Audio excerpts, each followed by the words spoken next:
Xin giới thiệu với anh em, đây là cái máy 08S phân khúc cao cấp. Đó là phân khúc bên mình có cái thương hiệu riêng, đó là RB CNC của Euromatech. Con này là có tách phôi các bạn nhé. Con này là có tách phôi ạ. Anh em nhìn ạ. Tôi sẽ soi tương đối chi tiết cho anh em cái kết cấu chung, cái kết cấu của máy.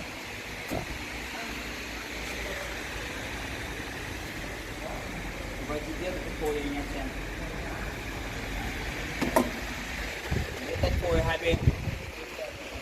Là các bạn điều khiển. Cái này thì nó cũng không quá mới mẻ nhưng mà mình thấy nó cũng rất là hay đấy. Đó, gặp đây. Thì anh em muốn ghi chép cái gì đó.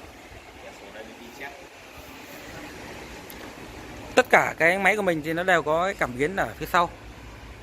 Phải có cảm biến thì máy hoạt động chính xác đấy anh em nhé. Chứ nhiều bên họ không hiểu vấn đề, họ lắp cái timer vào, nó quá là nguy hiểm.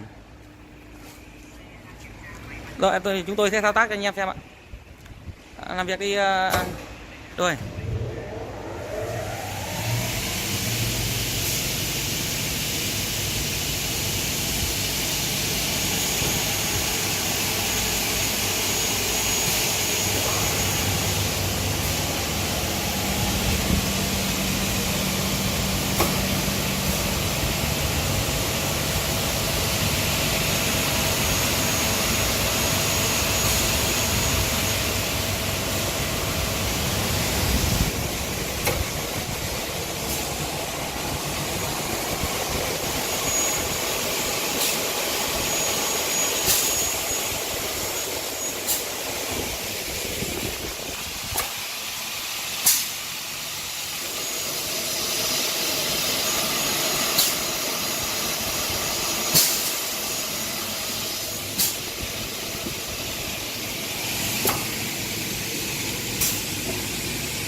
Mọi chi tiết thì anh em liên hệ công ty Thành Dũng ạ.